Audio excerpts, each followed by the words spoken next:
Malaikat itu di apa? Malaikat itu kan yo duwe pikiran. Terus iblis yo duwe pikiran.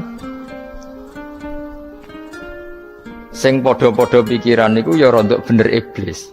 Pikirane lho ya. Tapi nurute bener malaikat. Jadi umpama agama kanut pikiran ya bener iblis. Mergo cara berpikir iblis iku Adam ku sangka lemah, aku sangka api. Berarti keren aku. Nah cara pikirane malaikat wis ora mikir mbok mulya ndi dikongkon yo manut. Jadi agama ini sanad. Agama ini seorang lagi napa? Sanad. Sakjane cara tauhid ya keberatan, aku ana istilah Baitullah ya keberatan. Wong Baitullah maknane omahe Allah sing takok. Allah manggon wirdi ning Ka'bah. Jadi kita harus ngikuti ulama. Dikatakan Baitullah itu nama penghormatan. Sesuatu itu mulia, maka disebut Baitullah. Bukan berarti Allah nempat di situ. Maka Allah tidak butuh napa? Jadi itu kan jelimet, Mang. Lagi-lagi yang tahu itu ulama. Masjid ya dikatakan Baitullah. Lah nek misale iki masjidé pangeran, malah nek mbok manani lucu. Masjidé pangeran, berarti iki tempat sujudé pangeran. Kacau kae. Tapi berhubung wong ora paham alhamdulillah demen iki masjidé pangeran. Jajal maknani bahasa Arab. Iki masjidé pangeran, maknani terjemah. Iki tempat kacau. Ini baru kayak bodoh ora roh nek iku kacau. Jadi wacok. Ya mulane anut ulama. Jadi darani Baitullah apa dikatakan daleme Allah maknane apa idhofatut tasyrif. Napa idhofatut tasyrif maknane omah sing mulia sampai diistilahno daleme Allah. Kalau dalam ngaji-ngaji ulama itu agama ini dari awal unik. Allah melarang sujud kepada batu. Tapi kita sholat itu madhep Ka'bah. Kemudian juga ada batu. Makanya kita harus menanamkan bahwa semua sujud itu lillahi ta'ala. Dan soal ada arah, ya penting arah. Nggak mau arah madhep segoro kidul malah repot.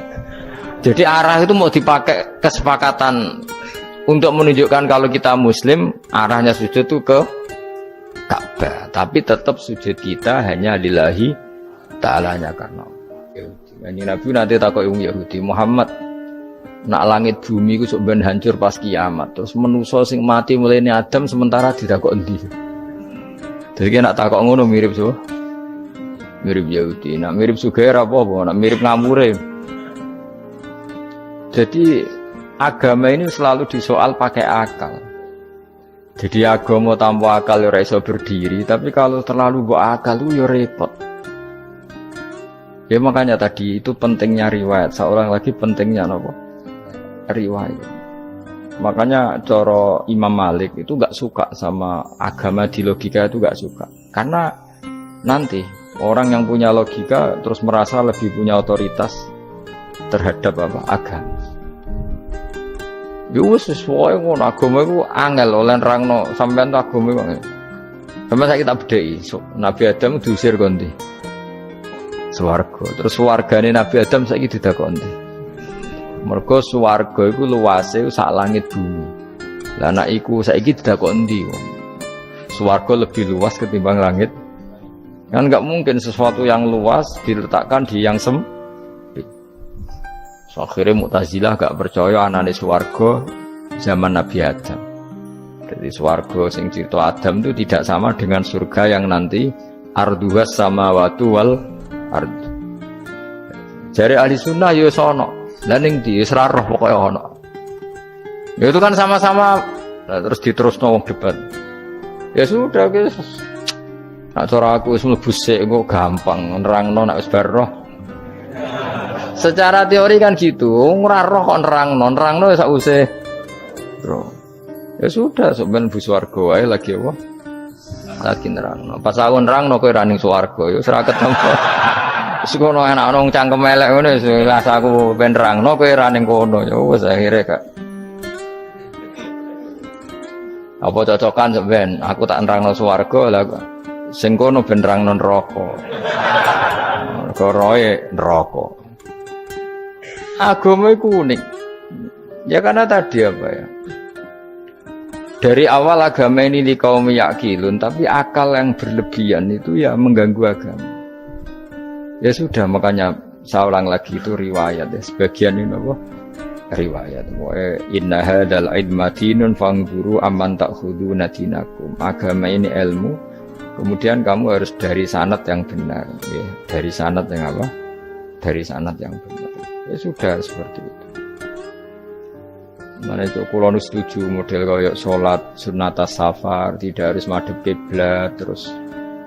Jadi agama ini sudah unik. Misalnya gini ya. Salat fardu kan wajib kiblat, tapi ada salat yang enggak usah madhep kiblat, yaitu sunat safar. Misalnya orang di pesawat gini.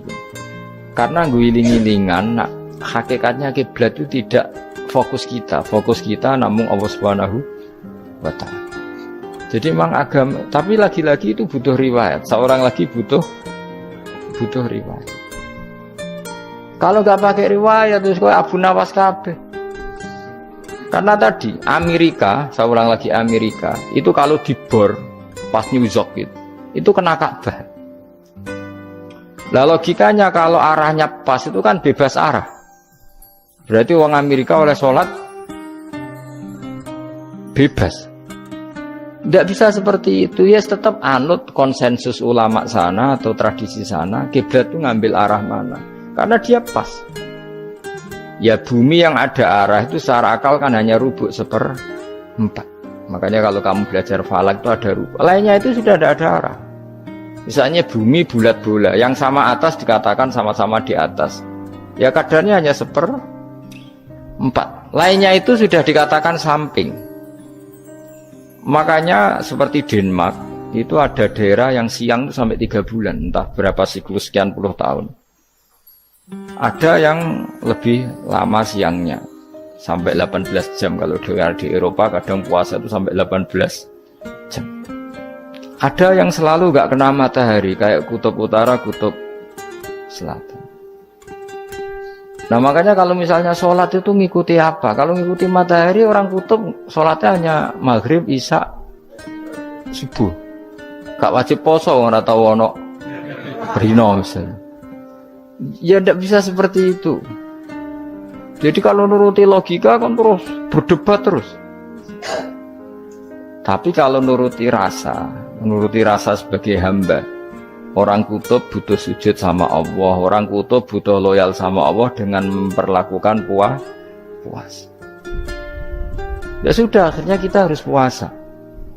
Nah, lalu kalau ukurannya matahari, mereka tidak punya matahari. Memangnya puasa itu penyebabnya wujudnya matahari, apa penyebabnya loyalitas sama Allah Subhanahu wa taala?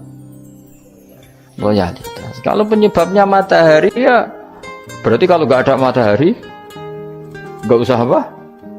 Tidak usah seperti itu cara berpikir. Makanya ngikuti ulama. Karena ulama yang tahu tradisinya Allah dan Rasul. Ya seorang lagi ulama yang tahu tradisinya Allah dan Rasul. Meskipun ya kadang saya enak dewe ulama. Mergo ya kadang ya mau kula bolak-balik ngomong. Gak diterang nombek cangkem elek ora paham-paham. Makanya masyhur itu ada kiai di debat sama orang rodok PKI. Pak Kiai, kalau setan dari api masuk api kan biasa. Terus susahnya apa? Mau materinya dari api. Terus Kiai itu mek lemah, swawurna raine. Loro cung, gue sakit. Jadi wong kok lemah, kena lemah kok loro. Karena serak kena diterang no. Manusia materinya kan dari tanah, berarti kena dipendem urip-uripan. Piye ya? Ya loro ya. Lah ya jare kok lemah kok dipendem ning lemah kok. Karena dijelaskan pakai lisan yang baik, gak paham-paham. Sebenarnya kita ini ingin selalu baik, tapi ada orang-orang diterangkan cara baik-baik itu. Wah, kayak misalnya ono wong kondo, Gus kula nu bojo kula cerewet ngene-ngene, apike kula pegat dicereweti bojo mbek diarani duda lara ndi. Oh lara diarani duda isen. Kue payu rabi dicereweti, ambek ra payu rabi jomblo, sakit mana? Sakit distatuskan jomblo. Malah kena dicereweti sabar prestasi baru. Mesti wong ku diwolak-walik. Lan jarpe sekolah tak malan kula seneng mbek Imam Syafi'i. Kowe dirasani wong ning ngarepmu, diomongi, ambek dirasani seneng ndi? Seneng dirasani cara kowe. Jare Imam Syafi'i bukti ke wibawa, buktine ngomong ning ngarepmu ra wani. Jadi Imam Syafi'i itu rileks urip. Ya Aba Abdillah, orang yang tadi muji-muji jenengan itu kalau di luar maki-maki jenengan. Jadi alhamdulillah. Kok bisa, itu kan bukan pengkhianatan. Berarti saya wibawa, di depan saya enggak berani itu. Wong iku sowan Imam Syafi'i ya cium tangan ya hormat. Tapi setelah di luar menghujat. Singkat cerita dilaporkan ke Imam Syafi'i. Orang yang tadi nyium tangannya jenengan itu di luar ngerasani jenengan. Jadi Imam Syafi'i, alhamdulillah berarti aku wibawa, mendengar kurawani. Ya dianggap enteng saja. Terus ada orang misoi Ja'far Shadiq. Sayyid Ja'far Shadiq itu Sayyid putune Nabi, orangnya soleh alim, gurunya Abu Hanifah. Di antaranya gurunya Abu Hanifah itu Sayyid Ja'far Shadiq. Itu kalau dihujat orang diomongin ini, dimaki-maki, sampai ke rumah. Pas mau masuk rumah, kamu masih ingin maki-maki saya? Iya, tak tunggu sampai selesai. Setelah selesai, sudah, sampun, sudah. Masih emosi orang, sudah. Kamu misoi saya berdasar apa yang kamu ketahui. Yang tidak kamu ketahui lebih banyak, maka saya tunggu.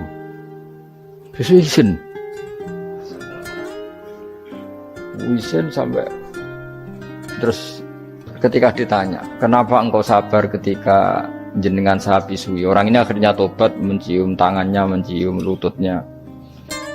Jawab saya Ja'far Shadiq ini.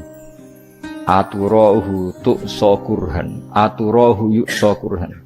Kowe ora ngrafaham kalimat itu, tapi tak terangkan ben dadi wali. Kowe roh pangeran. Ya tahu. Sing durakani pangeran tuh banyak enggak, yang maksiati pangeran tuh banyak enggak? Banyak. Lah yung pangeran sing di langit bumi wae dimaksiati, apa meneh terima aku. Akhirnya terus jadi orang-orang soleh itu cara berpikir itu di luar kapasitas kamu. Apa ya? Mereka itu hanya Allah, taunya itu hanya Allah. Aku kan enggak egois, harga diri. Mana ada agama berdasar harga diri itu. Kalau dalam bahasa Arab disebut hamiyat al-jahiliyah, itu gengsi nopo jahil. Makanya ketika saya berkali-kali cerita itu, ada seorang ulama dipanggil tetangganya, nom. Setelah sampai situ, sudah kembali, saya tidak butuh kamu. Setelah sampai rumah dipanggil lagi, sudah kembali lagi sampai 3 kali. Ulamanya yang tetap ceria, tetap nyaman. Ketika ditanya, kenapa engkau tetap nyaman? Wahai pemuda, kamu itu tetangga saya. Kata Allah dan Rasul, nak kue iman be Allah Rasul, kon ngapi itu tangga, kon ngundang aku ya teko. Ya seneng nuruti perintahnya. Ketika kamu nyuruh saya kembali, ya saya kembali. Memang itu keinginan kamu. Kue tanggaku, aku kon nurut be tangga. Aku ora urusane mbek kowe. Aku mau nyaman mbek perintahnya. Nangis pemuda tadi itu tobat. Kalau kamu kan warga diri, orang kok dipimpong. Ini gak bakat wali blas. Jadi orang dulu itu nyaman. Karena yes, pikirannya namung Allah Subhanahu wa ta'ala. Umar bin Abdul Aziz itu termasuk khalifah paling soleh setelah periode sahabat. Itu mau kapundhut itu sewantai sewenang. Ketika keluarganya menangis, kenapa kamu menangisi saya? Ya karena engkau mau mati. Memangnya kalau mati mau kemana? Ila khairi madhubin ilaih, kedat terbaik. Terus aku mbok kon urip awar kowe gak jelas iso ngrumat aku ta ora. Anak Allah malah jelas. Saiki apik ndi urip mbek wong ora jelas sampai sing jelas. Ya wis kapundhut. Kowe kan gak mati ku wedi. Dosane akeh. Lah mungkin nek urip terus ra dosa apa to kan. Gaya tok asline. Dosa kula cek kathah Gus kok mati terus. Ya malah apik mati biar dosa meneh. Biasa wae nek apik mati biasa karena potensinya kamu urip suwi ku dosane apa taat meneh. Ya jawab. Potensine. Dosa meneh apa taat meneh? Apa ya dosa ya taat. Terus pas mati pas taat atau pas dosa? Ora usah ngono biasa ya. Sampai mati ae matur pangeran Gusti nak saene mati nggih. Mati mawon nak saene urip nggih. Urip mawon Gusti semua anut jenengan wis. Zaman kula urip sing ngrumat nggih jenengan mungkin sampean mati sing ngelola nggih napa? Jenengan pun donya sing ngurusin jenengan. Kan sebenarnya kalau kita berpikir gitu kan nyaman. Zaman kamu hidup yang mengendalikan jantung, paru-paru, oksigen juga Allah. Dan kamu nggak tahu caranya, tahu-tahu hidup. Tapi setelah mati dikubur kamu iskal. Lalu sistem pernafasan saya gimana setelah saya mati? Memangnya zaman yang dunia kowe roh. Oh karena ada oksigen. Nah, terus oksigen wujudnya karena apa kowe ya ora roh. Oksigen dari zat gini lah zat iku kok sapa ya ora roh. Mau gaya tok ngomong mau tetep akhirnya ora roh. Lan kadang kula gawok mbek wong goblok wis ora roh kabeh dari awal mau alam semoga iku gak usah nerang. Nah, artinya gini, kalau zaman di dunia kamu tidak bisa mengelola diri kamu sendiri, juga sama setelah mati tidak bisa mengelola diri kamu sendiri. Semua itu al-amru biyadil, semua itu dalam kekuasaan Allah Subhanahu wa ta'ala. Ya sudah, alaihi tawakkaltu wa ilaihi unib. Ya sudah, kita pasrah saja dan kita hanya kembali kepada Allah Subhanahu wa ta'ala. Ya sudah, itu agama. Tapi nak bawa logika pakai akal. Wah, itu orang mati itu sudah nggak bisa apa-apa, sudah jadi tanah gini-gini. Nah, masalah catekar yang ngerti, nah, jadi tanah itu tidak bisa apa. Tapi masalahnya kita ini dikendalikan oleh zat yang bisa mengelola semua. Yaitu Nabi Adam diciptakan juga dari tanah. Ya sudah, hanya berdasar riwayat itu yang kita akhirnya meyakini setelah kita mati juga bisa hidup lagi. Iki rasa khawatir, iblis itu ya iblis ya lemah. Nyatane ya kowe tetep ngaji jalalan. Berarti ora sukses menyesatkan. Kodang di kowe iblis. Ya kodang sampean, kon ra ngaji tetep ngaji. Kon paham tetep ora paham. Berarti iblis itu enggak keren loh. Betul, saya setiap melihat orang sholat itu menyaksikan kekalahan apa? Iblis. Jadi iblis itu ya kalah ora kok hebat yo ora. Biasa mawon, ora usah mbok sing hebat ya namung pangeran. Dari awal iblis wis menyerah ngadepi orang sing ikhlas. Ikhlas itu dimulai dari awal. Cara bahasa Inggris pokoke hilir sampai hulu sampai hilir kudu ikhlas kabeh. Misale kita duit, yakin nek iku wae Allah. Sehingga kita ketika ngasihkan orang itu kamu enggak merasa itu milik kamu. Sehingga enggak gampang ngundat. Selagi itu kamu benar keduanya awalnya salah itu masih mungkin tidak ikhlas. Uang ini milik saya, tak kasihkan kamu dengan ikhlas. Kalimat milik saya ini menjadikan suatu saat kamu jadi undat-undat karena milik saya. Tapi kalau ikhlasnya dari depan, uang ini milik Allah, ilmunya bahak milik Allah, terus tak kasihkan kamu juga hambanya. Dari awal kan merasa saya tidak punya apa-apa. Tapi selagi saya ikhlasnya hanya separuh, ilmu saya tak kasihkan kamu karena Allah, berarti masih potensi enggak ikhlas ya. Jadi kalau ngelatih ikhlas itu harus dua-duanya. Kamu punya uang milik Allah, punya ilmu milik Allah, punya jabatan milik Allah, kemudian kamu kasihkan sesuai perintah Allah, itu lebih mudah ikhlas karena la haula wala quwata illa billah. Selagi masih separuh saja salah, itu potensi berikutnya juga ikut salah. Misalnya aku ngurmat yatim kok ikhlas, duitku tak kena. Kata duitku itu menjadikan suatu saat dulu tak rumat loh, saiki jebule lali aku. Tapi kalau alhamdulillah saya pernah digerakkan Allah ngurmat yatim dengan milik Allah juga. Sehingga kita sekedar pernah melakukan ketaatan ini enggak penting berikutnya anak yatim ini nanti peduli kita apa enggak, enggak penting. Yaitu ikhlas ya. Ikhlas itu sesuatu yang semuanya lillahi ta'ala. Ya, inna sholati wa nusuki wa mahyaya wa mamati lillahi rabbil alamin. Masyhur itu khilafnya ulama. Apakah malaikat itu termasuk umatnya Kanjeng Nabi Muhammad sallallahu alaihi wasallam? Ada ulama yang mengatakan cara pandang Nabi diutus itu untuk mensolehkan yang tidak soleh atau mensolehkan yang potensi tidak soleh. Kan orang itu ada dua, ada yang memang tidak soleh disolehkan, ada yang potensi tidak soleh. Sebetulnya sudah soleh tapi potensi juga tidak soleh, terus disolehkan. Nah malaikat ini kan tidak berpotensi maksiat, sehingga agak butuh Nabi. Seorang lagi malaikat itu kan nggak mungkin nggak soleh, selalu soleh. Berarti nggak butuh nabi. Itu cara pikiran Imam Suyuti. Sehingga dia mengatakan Quran itu memperingatkan semuanya kecuali malaikat. Karena malaikat tanpa diperingatkan sudah soleh.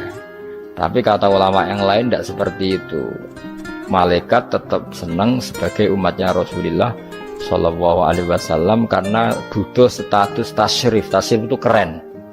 Dan ditakoki kowe melok kelompok sopo, melok kelompok Kanjeng Nabi Muhammad Shallallahu Alaihi Wasallam. Sehingga kalau nanti ditanya Allah, mimman anta misalnya, min ummati habibika Muhammad, itu keren. Kayak termasuk umatnya kekasihmu Nabi Muhammad Shallallahu Alaihi Wasallam.